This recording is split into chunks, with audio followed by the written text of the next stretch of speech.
O risco de quando amar acaba virando uma dependência de vida. Existe um comportamento silencioso que passa despercebido, mas molda relacionamentos inteiros, a necessidade de ser validado através do outro. Não é sobre gostar, é sobre confirmar que você existe do jeito que acredita existir. Quando alguém te escolhe, algo estranho acontece na sua mente. Você não apenas se sente desejado, você se sente definido, como se aquela escolha dissesse, é assim que você deve ser.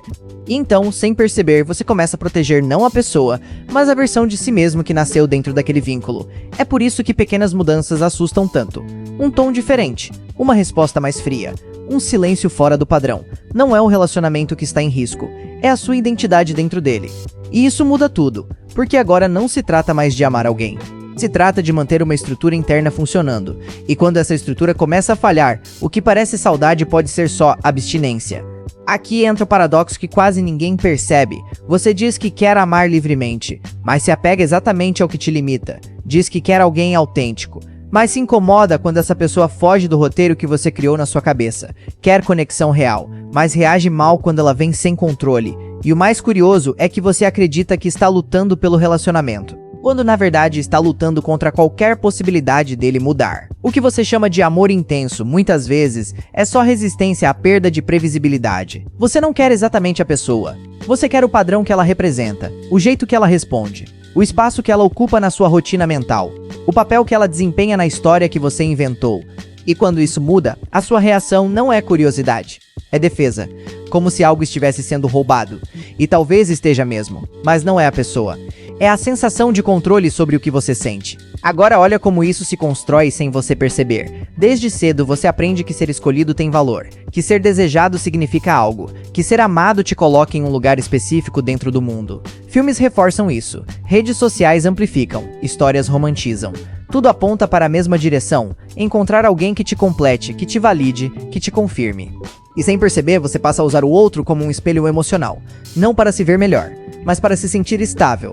Só que esse tipo de estabilidade é frágil, porque depende de algo que você não controla, o comportamento do outro, e então você começa a ajustar suas atitudes.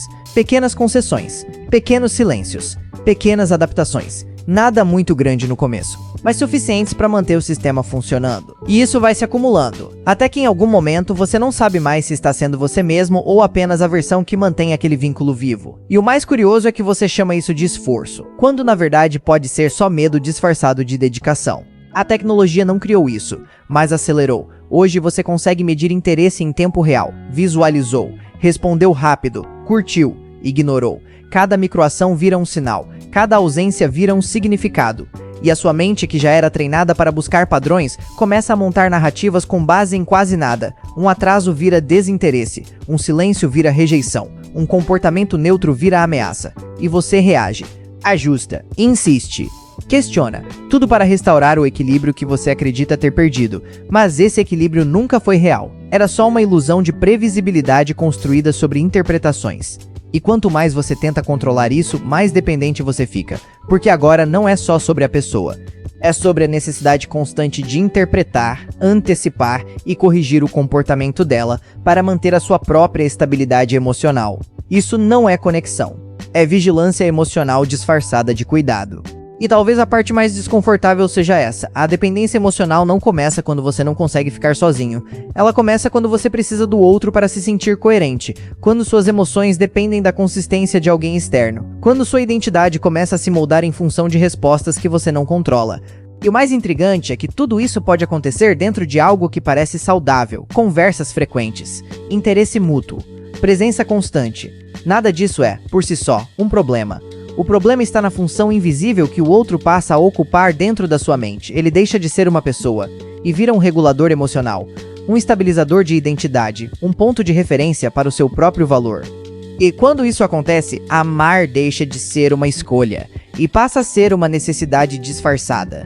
Então talvez a pergunta não seja você ama demais? Talvez seja outra, mais desconfortável, mais silenciosa, mais difícil de responder sem hesitar. Se essa pessoa deixasse de existir na sua vida hoje, você sentiria falta dela, ou da versão de você que só existe quando ela está por perto.